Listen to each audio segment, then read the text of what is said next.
I never asked for a bodyguard. Especially not him. My father insisted the moment the threats started coming in. Anonymous letters, disturbing phone calls, someone lurking outside our estate at night.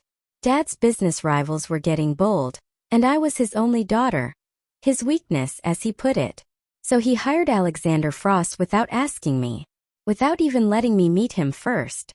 The day Alexander showed up, I was furious. He walked into our living room like he owned the place. Tall, broad-shouldered, with dark eyes that seemed to miss nothing. He didn't smile. Didn't try to make small talk.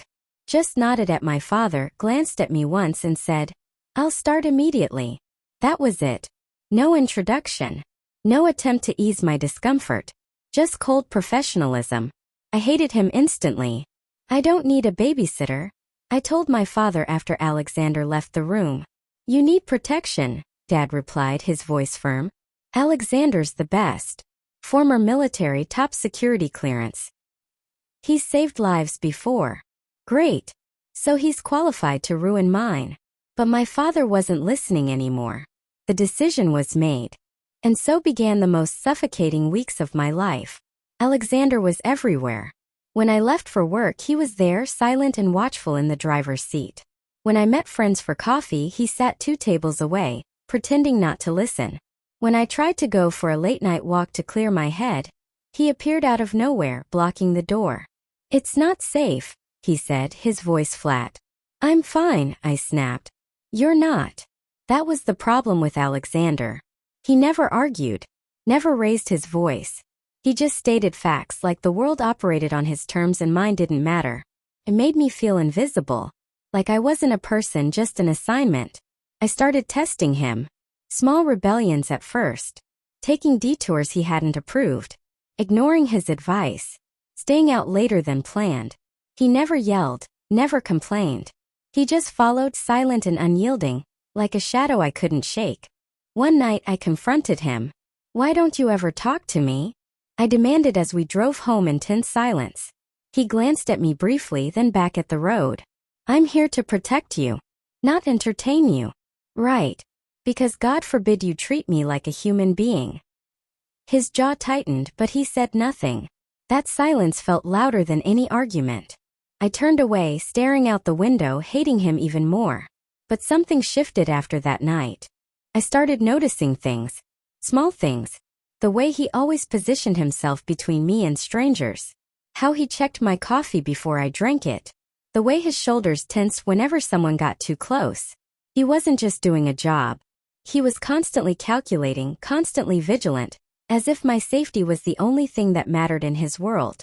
And then there was the night I saw him without his walls. I'd woken up at 3 a.m., restless and unable to sleep. I wandered downstairs for water and found him in the kitchen, sitting in the dark with his head in his hands. For a moment he looked broken, tired, human. He noticed me before I could say anything. His expression hardened instantly, the mask sliding back into place. "You should be asleep," he said. "So should you." "I don't sleep much." I sat down across from him, surprising both of us. "Why not?" He stared at me for a long moment, as if deciding whether to answer. Finally he said, "Old habit. You can't protect someone if you're unconscious." There was something painful in his voice. Something that made me realize he wasn't just distant, he was damaged. "Have you ever?" I hesitated. "Have you ever failed to protect someone?" His eyes darkened.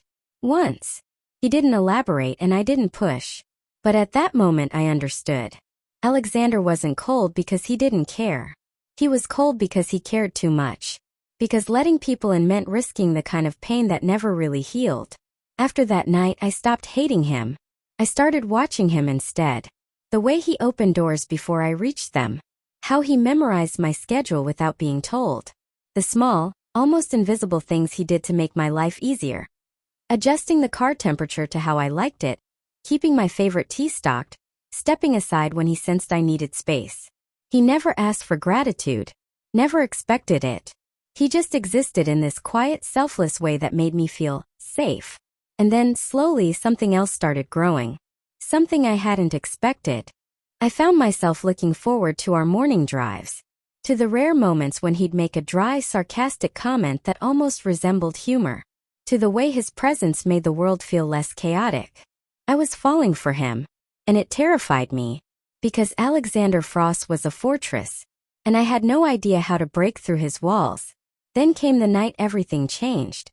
We were leaving a charity gala, one of those unbearably dull events my father insisted I attend. Alexander had been on edge all evening, more tense than usual. I chalked it up to the crowd. But as we reached the car, he suddenly grabbed my arm and pulled me back. Before I could react, the windshield exploded. Glass shattered. People screamed.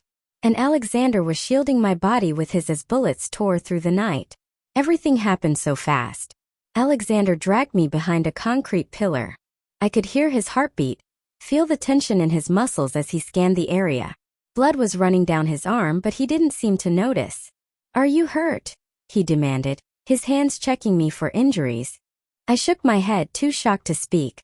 Security arrived within minutes. The shooter fled. But those few seconds felt like an eternity. And through it all, Alexander never left my side. Never hesitated. He would have died for me without a second thought. We ended up at the hospital. Alexander's arm needed stitches. He'd taken a graze from the bullet meant for me. But he refused treatment until the doctors confirmed I was unharmed. When they finally forced him into a chair, I sat beside him. "You saved my life," I whispered. He smiled at me for the first time. His walls were crumbling. I could see it in his eyes, fear, relief, something deeper he wouldn't name. "That's my job," he said quietly. "No." I reached for his hand and he didn't pull away. "It's more than that." His fingers tightened around mine. "I can't lose anyone else." "You won't. You don't understand." His voice broke. "The last person I protected. She died because I wasn't fast enough. Because I made one mistake. Just one. And she paid for it." My heart shattered for him. "Alexander, I can't let that happen again. Not to you. Because I care about you more than myself." I moved closer, my hand cupping his face. "You saved me tonight. You've been saving me every day. You're not that person who failed. You're the person who never gave up." He closed his eyes, leaning into my touch. When he opened them again, there were tears he refused to let fall. "I don't know how to do this," he admitted. "How to love someone. Then let me show you." He wrapped his arms around me like I was the most precious thing in the world. Like he was terrified of letting go. When we finally pulled apart, he rested his forehead against mine. "I'm still your bodyguard," he said, a hint of that dry humor returning. "Good," I whispered. "Because I'm not going anywhere." And for the first time since we met, Alexander Frost smiled. A real smile. One that reached his eyes and made my heart forget how to beat. He was the bodyguard I'd hated. The man I'd resented for invading my life. But he became the person I couldn't live without. The one who saved me. Not just that night, but every day since.